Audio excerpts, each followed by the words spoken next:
हवामान खात्यानं वर्तवलेल्या अंदाजाप्रमाणे अचानक 4च्या दरम्यान पाऊस चालू झाला. थोडासा आवाज यायला लागला म्हणून बाहेर येऊन बघितलं तर छोट्याशा गारा पडत होत्या. फार नव्हत्या पण अशा थोड्याशा गारा पडत होत्या. तुम्हाला इथे दिसत असतील व्हिडिओमध्ये.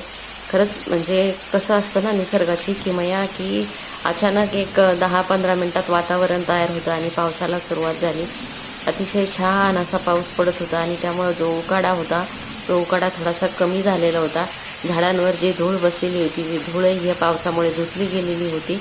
अंगणही छान ओलसर झालं होतं, कारण पाणी मारल्यानंतर किंवा पाऊस पडल्यानंतर जो मातीचा सुगंध येतो तो सुगंध सगळीकडे दरवळत होता.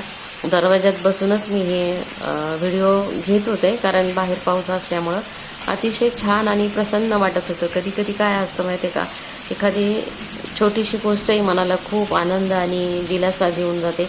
तसंही या निसर्गाचंच आहे. आणि वरच्या टेरेसमधनंही पाणीही पडत होतं. पाण्याची धार एकसारखी संद अशी चाललेली होती.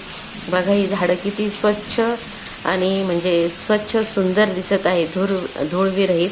खरंच खूप छान वाटलं. असा अचानक आलेला वळवाचा पाऊस मनालाही खूप काही दिलासा देऊन जातो आणि काही क्षणासाठी का असेना सगळे आपले विचार विसरून आनंदित करतो.